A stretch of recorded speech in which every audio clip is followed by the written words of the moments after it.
Bismillahirrahmanirrahim. Assalamualaikum warahmatullahi wabarakatuh.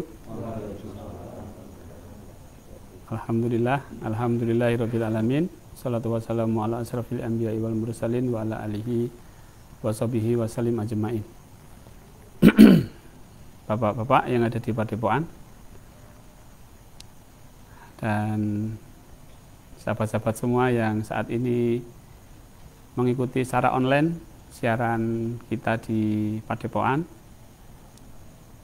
marilah kita berterima kasih kepada Allah, bersyukur kepada Allah, memuji Allah, alhamdulillah atas segala nikmat dan karunia-Nya. Salawat dan salam kita sampaikan kepada junjungan kita Nabi besar Muhammad Sallallahu Alaihi Wasallam. Ya, terima kasih Mbah Bejo yang sudah memberikan opening pada siaran pada malam hari ini. Saya minta maaf minggu yang lalu libur. Ya, nggak mood. Yang pertama saya nggak mood sama sekali, padahal sudah bawa tas ke sini. Di samping itu hujannya deras. Di samping itu teman-teman pada nggak datang, wah tambah nggak termotivasi. Ya sudah, kalau gitu libur. Waktu itu juga ini ya, minggu-minggu pertama Ramadan. Ya mungkin masih inilah sibuk. Wah, banjir Pak, di Sukoharjo banjir ya Pak? Aduh, sudah. Ya, alhamdulillah Bapak Ibu, kita sudah melewati beberapa hari di bulan Ramadan ini. Ya, seharusnya dapat sesuatu ya Pak. Ya toh, kita harus dapat sesuatu, bukan dapat duit, dapat pelajaran. Pelajaran Allah ini apa gitu, yang sudah kita dapat di bulan Ramadan ini. Kalau pahala kan sudah pasti ya Pak, dan kita pun tidak tahu. Artinya pasti tapi kita tidak tahu gitu loh pahala itu. Karena sudah dijanji Allah itu pasti, tapi kita tidak tahu. Kalau tahu repot ya Pak. Terus kok akeh-akehan terus sombong-sombongan, wah pahala kok kayak dewe. Banget deloken ya bro. Sak gunung. Nah itu. Kita nggak tahu tapi sudah pasti. Nah, Ramadan ini kan kita menuju kepada ketakwaan gitu loh. Nah, kita perlu bertanya apakah ketakwaan kita meningkat atau tidak. Pelajaran-pelajaran dari Allah itu bisa kita tangkap apa tidak? Ya, maka Bapak Ibu, bulan Ramadan itu kan sebelumnya juga kita sudah mempelajari tentang waskita Quran. Nah, itu coba setiap hari dibuka dengan metode waskita, sehingga tahu pelajarannya apa. Wah, itu menarik sekali Bapak Ibu. Kalau pas hati galau, entah karena nggak punya duit atau kebanyakan duit, ya Pak, buka aja Quran, blek gini. Itu tuh di situ petunjuk suruh apa kita.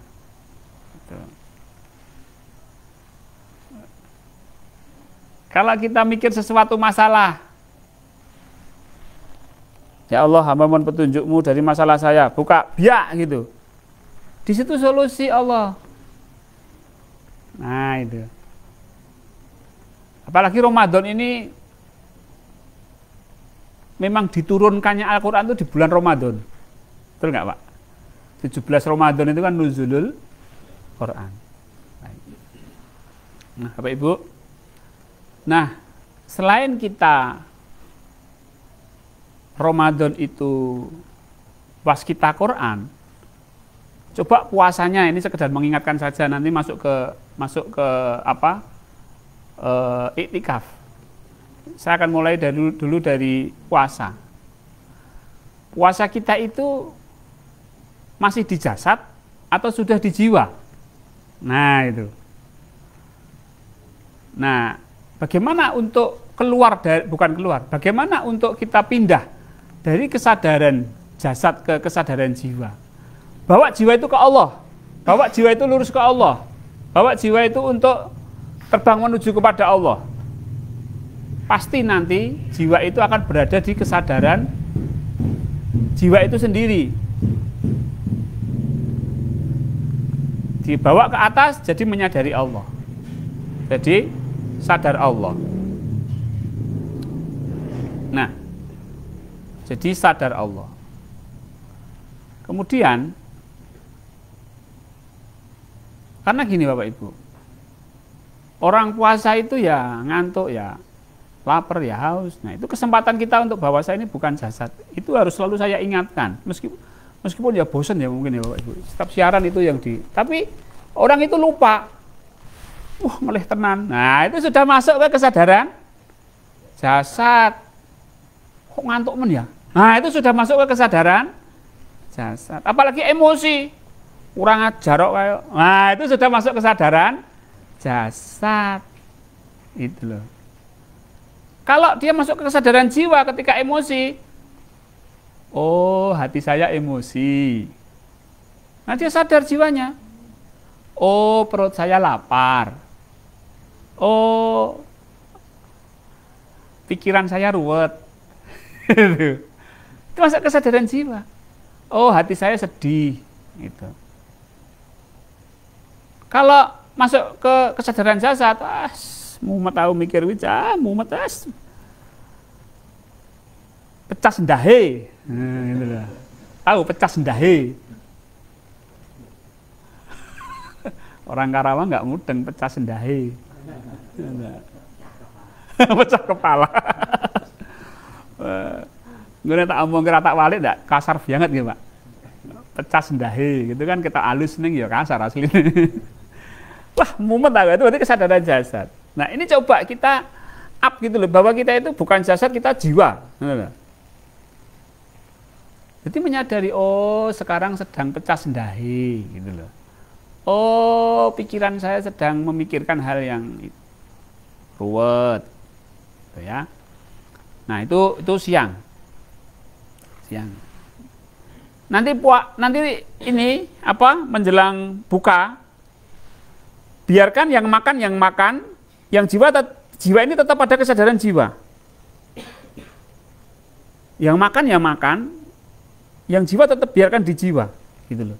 Jadi jiwa itu jangan turun ke perut. Nanti kalau jiwa turun ke perut ya balik lagi. Siang-siang sudah bagus, berada di kesadaran jiwa. Buka puasa, turun derajat, turun pangkat. Jangan sampai, tetap pertahankan ini. Baik itu. Kemudian gunakan untuk sholat. Sholat itu biarkan tubuhnya sholat, tapi jiwanya itu lepas ke sana gitu loh. As-sholatu mi'rajul mu'minin, bahwa sholat itu mi'rajnya orang yang beriman. Jadi tarawih 21 atau lebih, jiwanya ke sana. Wah, taruh kok suwe men ngene. Nah, itu udah masuk nyemplung neng jiwa neng jasad meneh. Ceramah ora wis-wis. Nah, gitu harusnya. Harusnya gimana? Harusnya jiwa itu gini, ketika ceramah enggak wis-wis gitu ya. Oh, yang ceramah lama toh. Ngono lho. Oh, yang ceramah lama. Kan jiwa itu, oh hati saya nggak terima nih kalau yang ceramah lama seperti ini. Gitu. Itu dia berada di kesadaran jiwa, bukan di kesadaran jasad. Nah ini setelah buka puasa tetap dipertahankan. Nah, baik. Nanti baca Quran, tetap pakai kesadaran jiwa, jangan pakai kesadaran jasad. Kalau pakai kesadaran jasad, itu pasti waskita, susah memahami. Masalahnya yang ditangkap itu adalah artinya. Tapi kalau pakai kesadaran jiwa, yang ditangkap adalah wahyunya. Nah gitu. Padahal Al-Quran itu adalah wahyu, bukan tulisan. Kenapa kita puasa disuruh tadarus? Suruh menangkap wahyunya, bukan menangkap tulisannya. Bukan cepet-cepetan moco, ake-akean jus, cepet-cepetan khatam. Ya nggak apa-apa, ya bagus itu. Tapi ada waktu-waktu tertentu di mana kita gitu. Pakai kesadaran jiwa. Kesadaran jiwa. Kemudian mari kita iktikaf. Nah, ini ya yang kita bahas sekarang tentang iktikaf. Ya, di beberapa grup bahkan di Japri saya, Pak, Sibgoh itu gimana? Pak, cara iktikaf itu gimana? Baik, Rasulullah tidak memberikan cara iktikaf. Betul nggak? Saya tuh cari metode iktikafnya Rasulullah tuh nggak ada. Tapi kalau ulama banyak. Saya yang cari Rasulullah, bukan ulama dulu. Saya cari orisinilnya dulu gimana. Dan gitu, Pak. Kalau orisinal begini, oh baru ulama gitu loh, Pak. Karena ulama itu kalau Rasulullah tidak memberikan cara, berarti dia juga tafsirannya para ulama. Nah, ternyata Rasulullah itu tidak memberikan cara rincinya seperti apa. Cuma Rasulullah itu berada di raudhah beliau, di musolanya beliau lah. Kita nggak tahu di dalam itu Rasulullah itu ngapain gitu, nggak ada cara-caranya itu. Tapi kalau kita melihat arti dari iktikaf sendiri, itu adalah diam. Yes.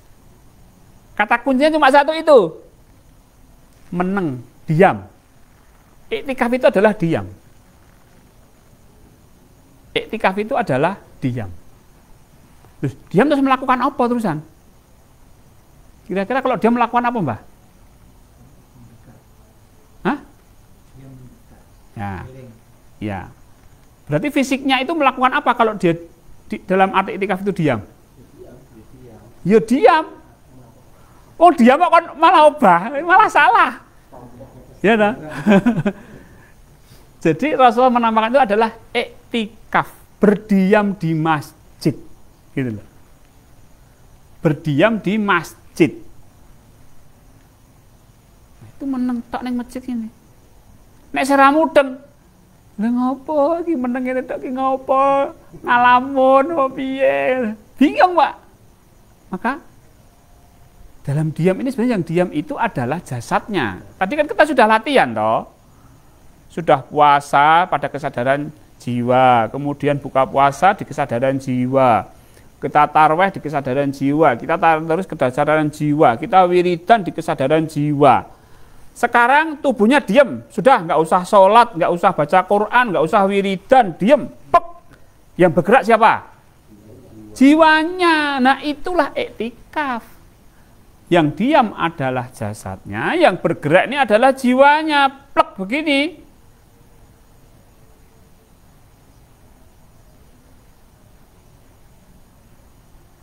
Nah, itu baru namanya iktikaf. Meneng.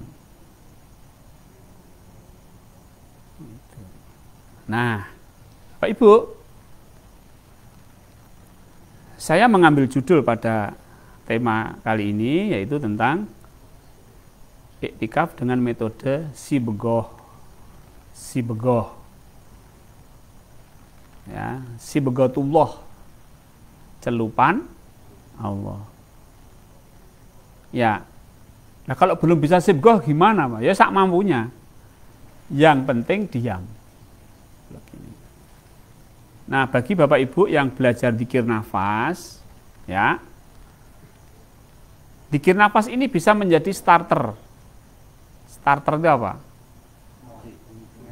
Nah, awal-awal ya, sereng gitu loh. Jadi diam begini,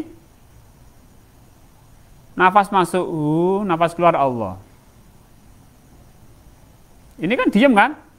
Tapi hatinya masih bergerak. Masih menyebut hati. Hatinya masih bergerak. Allahu. Tapi badan itu sudah diam. Yang bergerak hanya hatinya saja. Mengikuti gerak nafas. Allahu. Terus gitu. Nah ini starter. Biar jiwanya itu mulai aktif. Kalau jasadnya bergerak, misalnya sholat, wiridan, jiwanya kadang-kadang terganggu oleh gerak fisik, Pak. Karena jiwa ini harus melambung. Bung sana. Harus sibgoh. Karena sibgoh itu jasad ini harus diam. Karena sibgoh itu tidak menggunakan jasad, tidak menggunakan akal, tidak menggunakan hati. Karena akal, pikiran, dan hati rasa itu adalah jasad.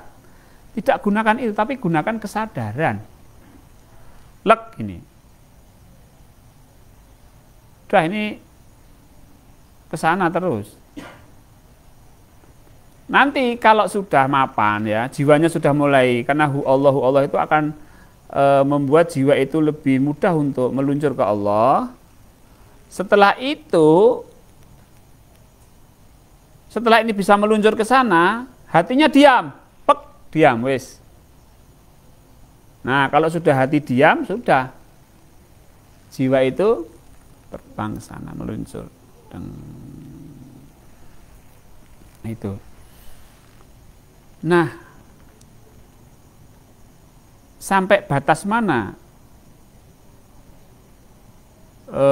aktivitas fisik itu bisa mengantarkan jiwa untuk masuk ke alam sibgoh? Baik, saya jelaskan.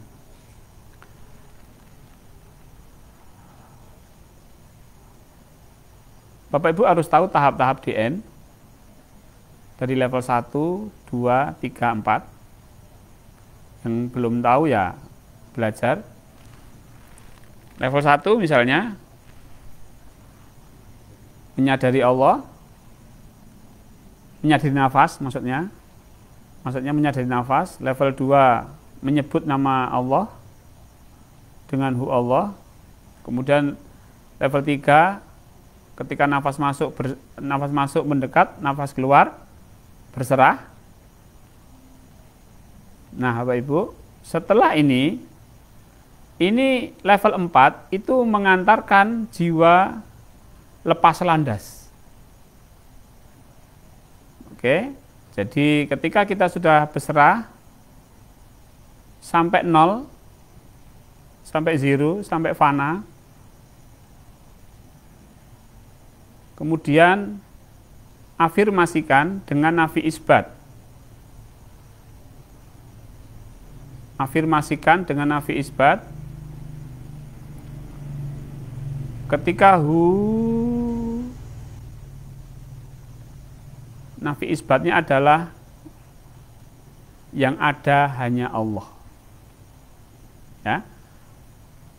Nafi isbatnya apa? Yang ada hanya Allah. Kemudian ketika nafas keluar, yang ada hanya kekuatan Allah. Ya, yang ada hanya Allah, keluar nafas, yang ada hanya kekuatan Allah. Yang ada hanya Allah, yang ada hanya kekuatan Allah. Allah, kekuatan Allah. Allah, kekuatan Allah. Yang ada hanya Allah dan kekuatannya. Terus itu. Deng, deng, deng, deng. Setelah itu jiwa masuk ke alam kekuatannya Allah. Beng. Itu namanya tercelup. Dia juga menyaksikan, tapi dia juga mengalami. Dia menyaksikan tentang keesaan Allah, tapi juga mengalami keesaan Allah. Ini bukan manunggal, tapi menyaksikan. Bukan wahdatul wujud, tapi wahdatul syuhud. Penyaksian. Penyaksian. Nah, setelah itu sudah tidak ada, ketika sudah tercelup kekuatan Allah itu sudah diam semua, tinggal kita hanyut di dalam lautan kekuatan Allah. Dan menyaksikan. Nah, disitulah kita sambil menyaksikan, sambil mengajukan proposal. Amanah kita apa? Kita mau minta apa sama Allah dengan proposal itu. Kita misalnya diamanai Allah anak. Ya Allah, dengan kekuatanmu, hamba mohon petunjukmu dan pertolonganmu saya harus berbuat apa dengan anak saya. Ikuti aja kekuatannya itu. Ngalir ya, dibawa ke sana, terus saja udah. Tapi proposnya jangan lepas, bawa terus. Masuk ke dalam alam sibgoh tadi. Nanti di situ Allah akan kasih petunjuk. Anakmu kamu gini kan, kamu gini kan, kamu gini kan, kamu harus begini, kamu gini kan, gini kan, gini kan. Oh. Selesai? Sudah selesai iktikafnya. Sujud. Nah, gitu.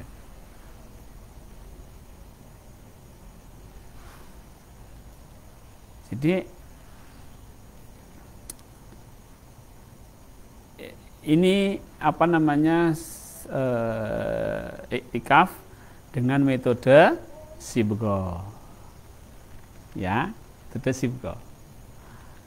Mungkin bagi yang belum mencapai keadaan zikir sibgoh mungkin agak kesulitan membayangkan atau mencerna. Ya, tapi itu diterima dulu lah. Nanti suatu saat sudah bisa sibgoh, bisa dicoba, bisa dibuktikan. Bisa dibuktikan.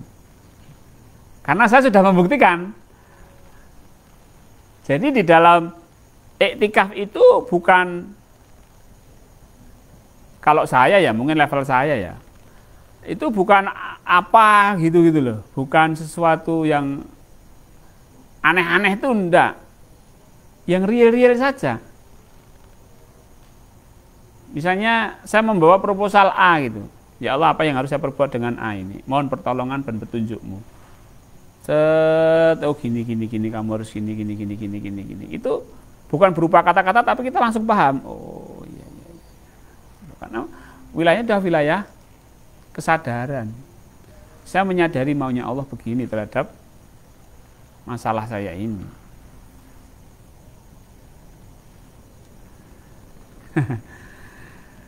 Nah itu Bapak Ibu yang menarik di pelajaran-pelajaran kita itu, kita bisa langsung berkomunikasi dengan Allah.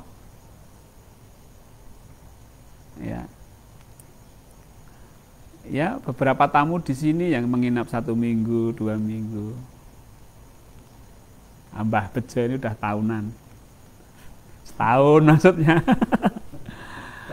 Itu Kang Darman 4 bulan, berapa kan? Setahun lebih. Yang kemarin itu ada 5 hari. Kemudian sebelumnya itu ada dari Surabaya 1 minggu ya. Pak, pelajarannya langsung Pak. Gitu loh. Real Pak, langsung. Bukan saya yang ngajari, Allah. Kok saya dibuat gini, saya dapat, ya sudah itu. Nah, itu. Ini asiknya kita berguru kepada Allah itu ya begitu. Mungkin orang menyangkal, mosok iso berguru kepada Allah. Ya ora percaya ora apa-apa nyatane aku wis mbotekke gitu, Pak. Nah, ini Bapak Ibu, di sini hanya menyediakan kelas. Kelas gurunya Allah. Kelas saya sediakan, cara masuk kelas saya sediakan, registrasi, pendaftaran saya sediakan. Oh, iya. Bayar, enggak bayar. Oh, iya. Gratis. Rasa bayar. Belajar di sini tidak perlu bayar. Enggak ngapa-ngapain, cuma di sini-sini ini, Pak. Enggak ngapa-ngapain. Tapi banyak peristiwa nanti di sini. Tanya Mbah Zain, Kang Darman itu, atau tanya yang sudah kemarin-kemarin yang kesini 1 minggu itu. Wah Pak, 1 minggu di sini aja pelajarannya banyaknya kayak gini. Pelajarannya sederhana ya, meredam emosi, ya, gitu, meredam keinginan. Saya nggak ngajari ya mau keinginanmu mau tinggi mau terserah, tapi kamu harus menjalankan 3T, ATP, DNSA. Wes itu aja Pak. Itu ruang kelas yang saya sediakan. Nanti Allah ngajari sendiri. Nah, ini menarik. Ya, maka ini saya namakan padepokan Pak Mul. Padepokan itu artinya tempat singgah lah nggih. Napa Pak? Training center ya, training center. Ya, kalau lebih ini ya tempat persinggahan lah, persinggahan untuk belajar. Tapi tidak seperti pondok pesantren. Kalau pondok pesantren itu sampai tahunan. Kalau sini seminggu, telung dino, petang dino, mulai. Bahwa ini pelajaran di sini harus dipraktekkan di rumah. Harus bisa teraplikasikan di rumah. Untuk apa di sini lama-lama? Kalau tidak tahu aplikasinya di rumah atau bisa diaplikasikan di rumah. Nah, iya ning kene iso wae sabar ora apa-apa. Wah, engko nang omah ngadepi wong omah cumleng. Enggak balik meneh. Wah, iki tapi pelajaran dari Pak Bur iki. Ya paling saya cuma ngomong ini dadi wong iki dadi keset. Ngira keset. Wis tidak diusek-usek ngono. Wes gitu. Jadi keset gitu. Ya ternyata omongannya penak. Sing lakoni wah dem panas. Ya saya menyampaikan. Kalau kamu di sini, kamu nggak ketemu istrimu, nggak ketemu anakmu, coba nanti pulang, ketemu istrimu toh, istrimu itulah partner yang diturunkan Allah. Kalau kamu bisa mengatasi, artinya bukan menguasai, kalau kamu bisa bersikap dengan benar terhadap istrimu, engko ngadepi tangga-tangga, ngadepi wong-wong liya ngene kuwi senteng tok, mbok dinyek wae senteng. Nek wis tau diunek-unekke bojone, diunekke wong liya wis salah, wis biasa Mas, senteng ora apa-apa. Ngono kuwi.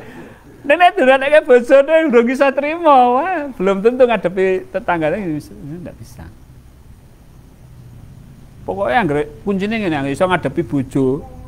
Ya toh? Ah kuwi wis lulus.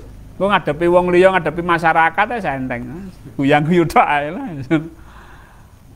Karena apa? Memang istri itu diturunkan Allah sebagai partner untuk meningkatkan kualitas spiritualitas kita. Gitu loh. Nek nang omah rawani isa-isa, apa meneh arep isa-isa ning padepokan wah. Ya ta? Gitu. Enggak bisa. Tapi ya tak balik. Nah, di sini ya isa-isa no. Aku ya disapu. Nah, nanti di rumah ya sama, ya isa-isa barang gitu loh. Nyuci bajunya istri. Kuat ora atine? Ya? Isa-isa. Mbah-mbah kuat ora? Kuat, Pak. Mepeni sing ra kuat, Pak. Weruh tanggane. Ya Allah. Ya ora apa-apa, wis iso gelem mbah-mbah wis apik engko mepeni nek bengi nek wis sepi jam 12. Jam 12 bengi mepeni. Lah ngopo Mas kok mepeni bengi-bengi jam 12? Isin. Ya Allah. Ya sudah apa-apa. Jadi banyaklah pelajaran-pelajaran itu karena penggemblengan ya. Namanya patrap. Patrap itu sikap, adab gitu loh. Ya, adab, sikap. Gitu, Pak. Patrap itu kan bahasa Jawa gitu, Pak. Patrap itu ya adab, sikap, khidmat. Sikapnya apa? Khidmat gitu loh. Karo wong ya kudu khidmat. Melayani, sikapnya melayani, ojo njaluk dilayani. Yang datang ke sini ya yo ayo melayani siapa yang bisa dilayani. Misalnya tinggal di sini seminggu gitu. Nanti ada tamu datang gitu ya, itu dilayani, itu tamumu. Gitu. Jadi adab. Wah, ini nanti dijalankan maka pelajaran-pelajaran itu akan banyak. Makanya saya mengatakan pelajaran Allah itu akan turun kalau kita ATP. Amanah tanda perintah, amanah tanda perintah dijalani terus. Nah, itu pelajarannya datang. Nah. Kok gurune ngomong enteng meneh apa ora ngalami to? Wah, dibanting-banting padha wae asli. Walah wis kemut-kemut. Wah, iki piye kok iso ngene iki piye yo lho. Iya, wis padha wae wis. Awake dhewe iki sama-sama Pak? Sama-sama belajar berjalan, Pak. Kenapa saya bisa ngomong gini? Aku wis nglakoni. Ngono lho. Levelnya dhuwur ndi? Ya, mbah nek levelnya dhuwur ndi. Wis padha wae tak kira Yohan. Cuma ayo kita kuat-kuatan. menjalankan. Kuat-kuatan, ya toh Pak. Ra kuat, kowe kalah. Kowe sak ngisorku ngono wae. Ijek muring karo bojone, kowe kalah. Ngono wae. Iya toh. Gampang-gampangan. Ya. Gitu. Jadi kita sama-sama berjalan, sama-sama belajar. Ya karena pelajaran Allah ya ternyata ya sampai mati lagi rampung, Pak. Kadang-kadang itu kita diposisikan seperti, ya ini analogi kisah ya. Kisah itu kan contoh. Seperti Bunda Maryam, gitu. Ora ana wong lanang sing demok ngerti-ngerti hamil, piye jal? Lah, ya. Padahal di situ di lingkungan itu sedang marak yang namanya perzinahan. Alah jare wong suci, jebule ya padha karo aku. Ngono wong itu. Gimana coba perasaan apa namanya? Bunda Maryam ini, Pak. Wah, ya Allah ini gimana wong saya itu nggak niat ada yang laki-laki nyentok kok tiba-tiba hamil gitu loh. Kita akan diposisikan seperti itu gitu loh. Piye ngono loh. Nah itu kisah, mungkin kita nggak ngalami. Ya buktinya satu saat no. Karena kisah-kisah di Al-Quran itu adalah kehidupan kita. Ya, mungkin kita saat ini sedang mengalami kayak Nabi Musa. Apa? Doyak-oyak pasukan. Doyak-oyak utang maksudnya. Bisa jadi, Pak. Wah, ini sih doyak-oyak debt collector, mumet. Posisi-posisi seperti itu, ya Allah.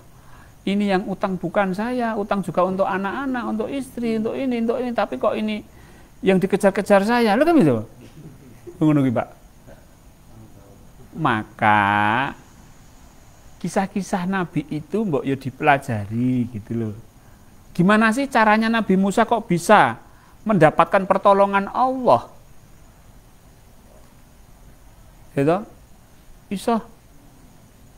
Ya ini namanya doyak-oyak ngarep dikejar, belakang pasukannya Fir'aun, depan laut, wis saiki. Ya sekono kuwi kadang-kadang kehidupan kita itu, Pak. Muntuk-muntuk bahasane ngono. Di ujung tanduk. Piye gitu. Ketika itu apa yang dilakukan Nabi Musa? Ya Allah, hamba mohon pertolongan wis ngono tok wis, pasrah tawakal. Sabar wis. Kan solusinya simpel loh, Pak. Solusinya kan simpel. Coba nek solusinya kon renang ngono. Glagepen mati kabeh no. Renang ngono. Solusinya itu cuma wis tongkatmu pukul neng laut. Wis. Lautnya buka. Nah, gitu loh, Pak. Baru lagi. Ya seperti itulah posisi-posisi kita itu. Maka bulan Ramadan ini kesempatan kita untuk membawa problem-problem berat kita untuk diajukan ke Allah. Karena Lailatul Qadar itu yang turun dua, Pak. Apa? Ruh dan tanazzalul malaikatu waruhu Allah menurunkan ruh dan malaikat. Malaikatu waruh. Jadi dua ini. Coba. Ruh itu petunjuk, malaikat itu penolong atas izin Allah. Jadi Allah menurunkan pertolongan dan Allah menurunkan petunjuk gitu loh. Makanya ya Allah hamba mohon pertolonganmu dan petunjukmu gitu. Sehingga Allah menurunkan malaikat dan ruh terhadap masalah-masalah yang kita sedang hadapi.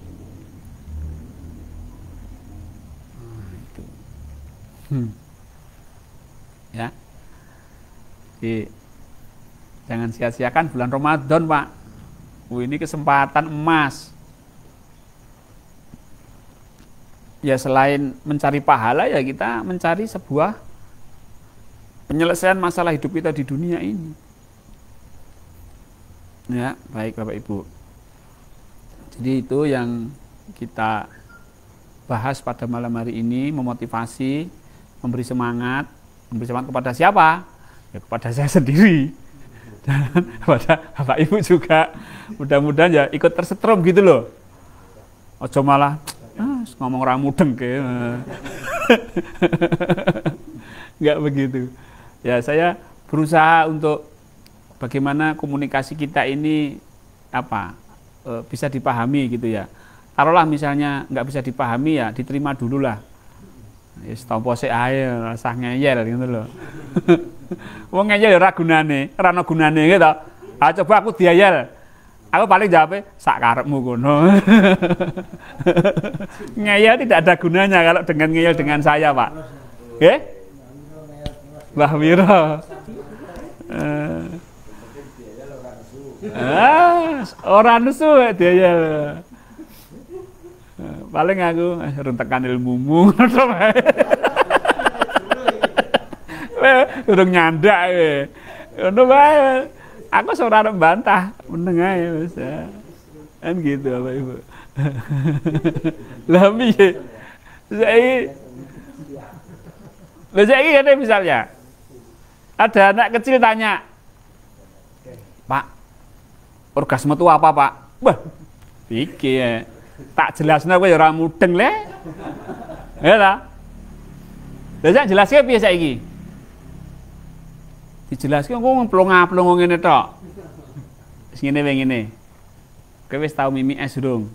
Pas ngelak-ngelake kowe mimi es. Heeh. Rasane piye nek bar mimi es?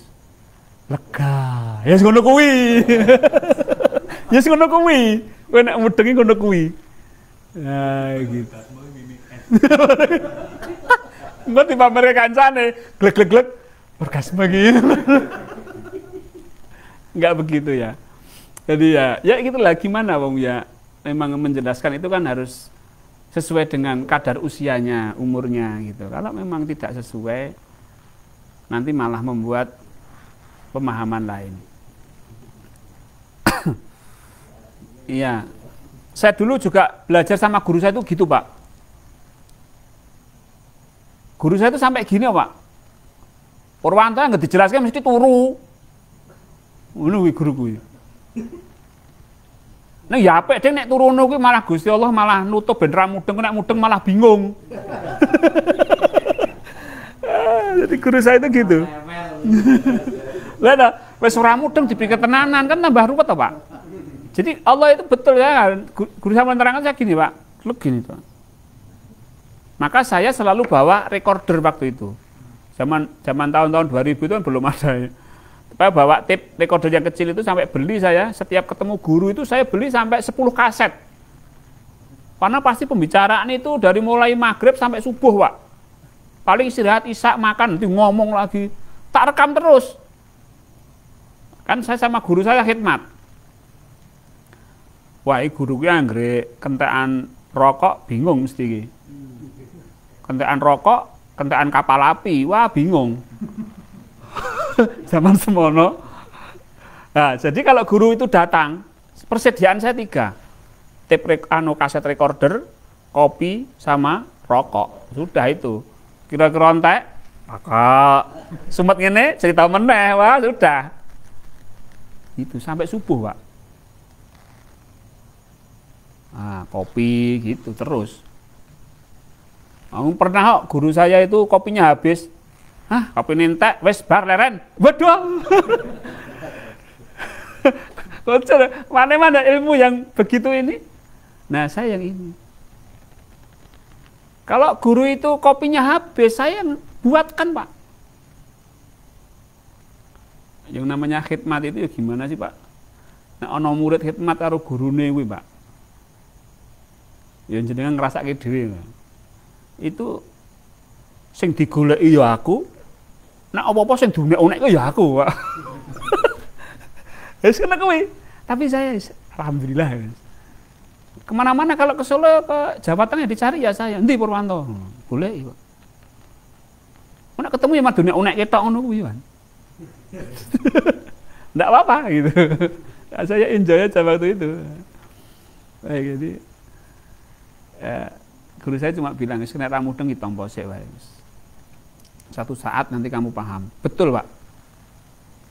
Lagi ketika zikir gini, oh ini yang dimaksud guru saya waktu itu.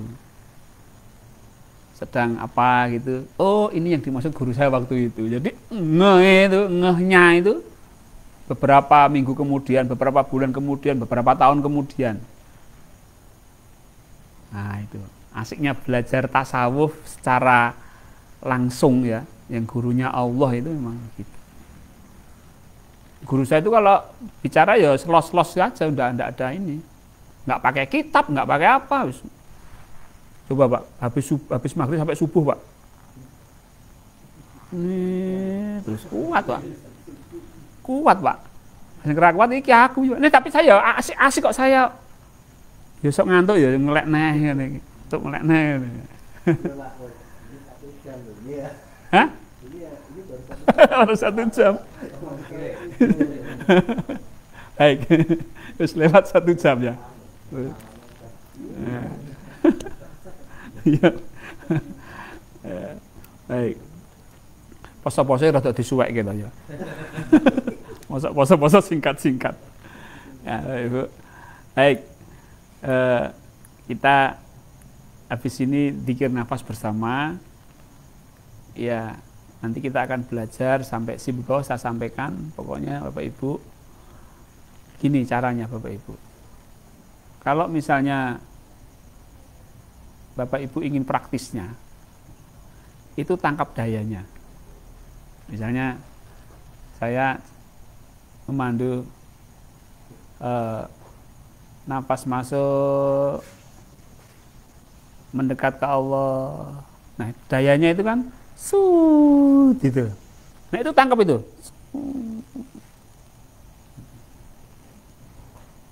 Jadi kesadarannya ini, tangkap pakai kesadaran, jangan pakai pikiran. Pikiranku bingung, ramudeng. Pakai kesadaran. Kalau pasrah, pasti saya pasrah itu gini. Nah itu tangkap dayanya. Pakai kesadaran.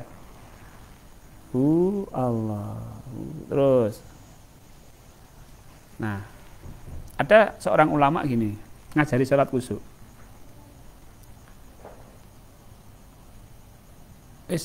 Kowe melo aku wae. Dadi makmum. Nah, artinya apa? Si santri ini ngikuti Pak Kiai, tapi dengan kesadaran. Iso ngrasake khusyuke imam. Jadi makanya kenapa kita DN bareng? Itu karena ya vibrasi lah. Daya itu kan, saya yang memandu itu kan, misalnya saya ngomong gini, ketika keluar nafas, pasrahkan, itu saya sudah pasrah dulu, sudah pasrah baru ngomong, pasrahkan. Gitu loh. Sehingga, apa, omongan ini ada dayanya, kalau ditangkap pakai kesadaran. Gitu ya. Jadi, ini cara mudahnya sih. Makanya banyak teman-teman yang wah nek bareng-bareng karo Pak Pur penak nang ngeri dhewe kok angel. Nah, kadang-kadang ada yang seperti itu, Pak. Kalau DN sama Pak Pur di Padepokan tuh enak. Kalau sendiri kok gitu, nah, itu. Ya? Nah, siaran ulang seperti ini tuh ada dayanya juga, Pak. Beberapa teman itu mendengarkan suara saya dengan ini pas latihan itu diikuti gitu ya, gitu cepat. Nah, ini makanya sekarang iklannya saya hilangkan. Lagi enak-enak DN iklan chat, waduh melek. Baik saya, tapi semuanya enggak saya hilangkan. Nanti kalau ada iklan yang mengganggu, lapor ke saya aja, YouTube-nya itu, nanti iklan akan saya hilangkan. Oke? Baik. Baik, mari Bapak Ibu, kita belajar zikir, belajar sadar, belajar untuk sibgoh sebagai cara kita beriktikaf di bulan Ramadan ini. Mudah-mudahan dengan latihan ini, iktikaf kita ini lebih membawa satu manfaat dan keberkahan.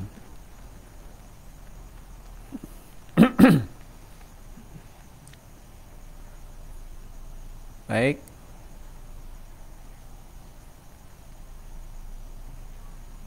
Bapak Ibu yang ada di rumah, di online,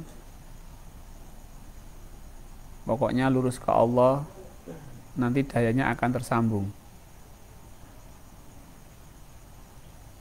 Ikuti instruksi saya, panduan saya, kemudian luruskan niat hanya ke Allah, insya Allah frekuensinya akan nyambung.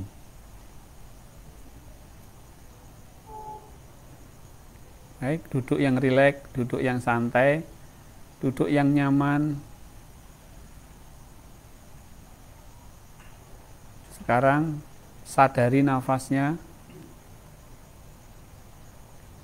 Sadari nafas Bapak Ibu yang masuk dan keluar.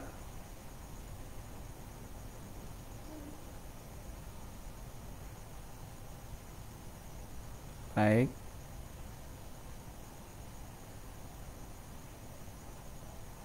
Baik Bapak Ibu.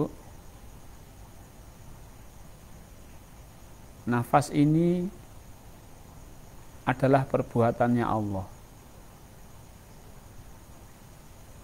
Di dalam nafas ini pasti ada kehendak Allah. Pasti Allah menghendaki bergeraknya nafas kita.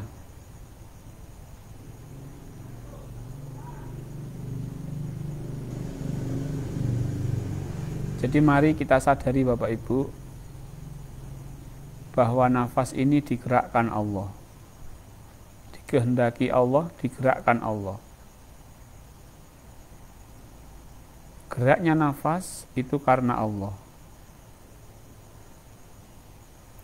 Geraknya nafas masuk itu karena Allah. Geraknya nafas keluar itu karena Allah. Melebu Allah, metu Allah.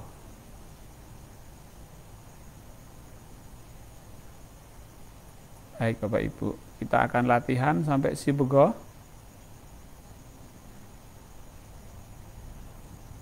Pada awal ini kita menyadari Allah yang menggerakkan nafas.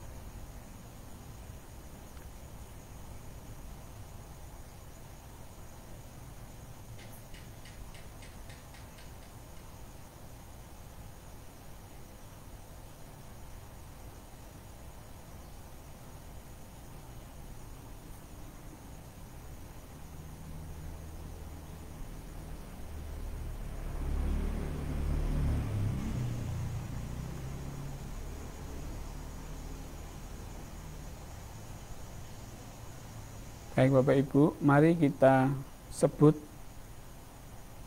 zat yang menggerakkan nafas kita.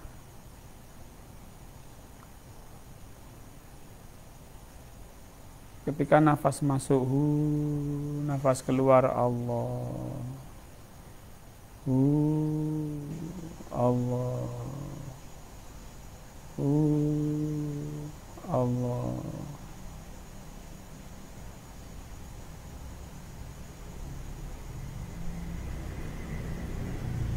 Kita panggil, kita sebut zat yang menggerakkan nafas kita dengan af'alnya, dengan sebutan hu Allah.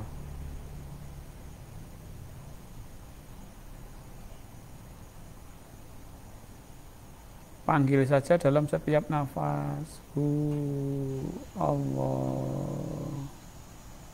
Hu Allah.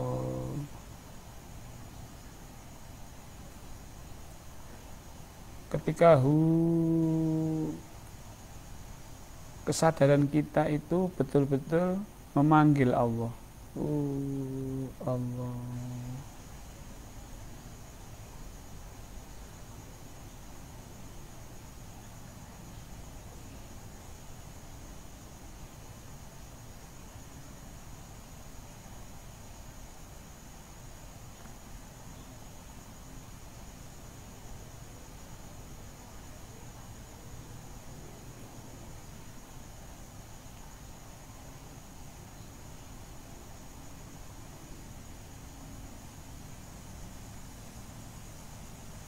Baik.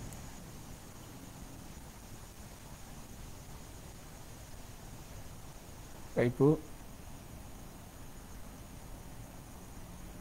mari kita mendekat lebih dekat lagi dengan Allah. Ketika mendekat, ketika Allah pasrah. Ketika nafas masuk, mendekat.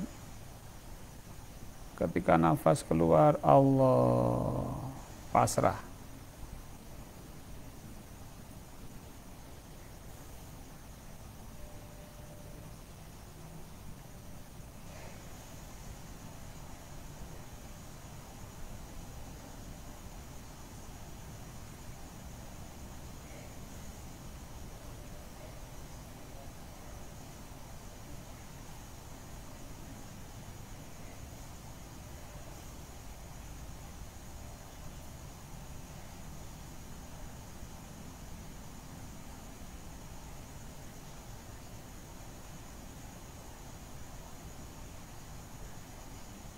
Baik. Ketika pasrah, pasrahkan semua kepada Allah.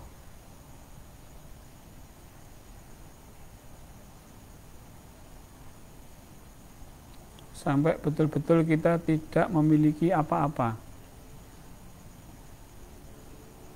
Sampai zero, sampai fana, sampai kosong. Kita tidak memiliki apa-apa. Sampai nol,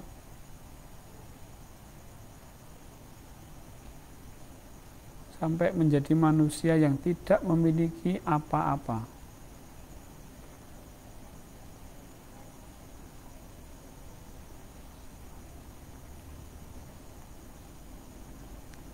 Baik.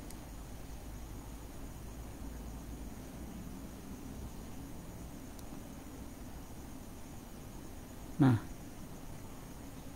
ketika nol, fana, zero, suwung,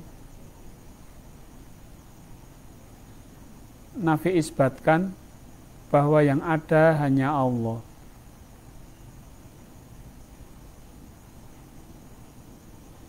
Ketika nafas masuk, yang ada hanya Allah. Ketika nafas keluar, yang ada hanya kekuatan Allah. Allah dan kekuatan Allah.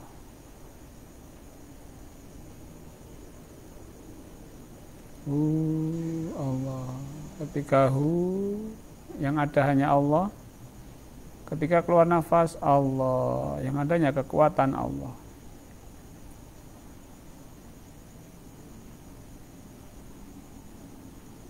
Sekarang Bapak Ibu celupkan jiwa Bapak Ibu di dalam lautan kekuatan Allah ini. Tenggelamkan di dalam lautan Allah. Di dalam lautan kekuatan Allah. Tenggelamkan jiwa kita. Tenggelamkan diri kita.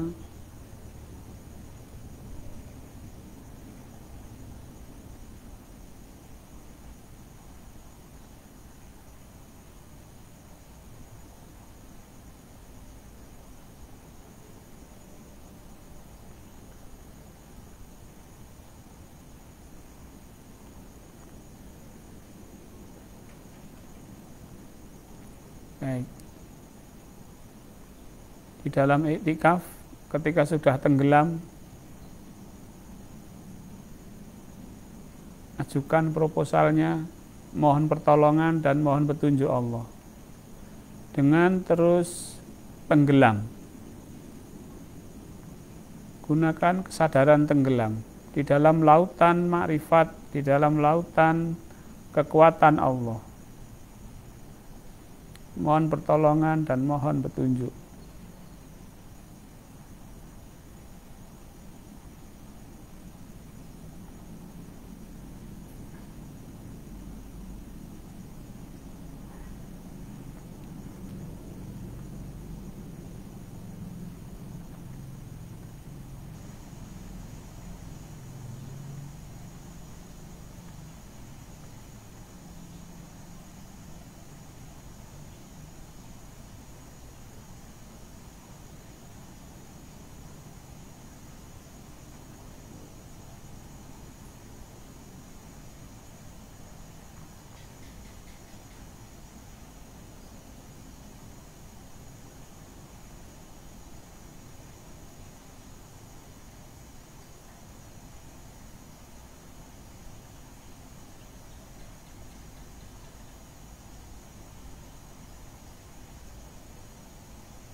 Baik, Bapak Ibu.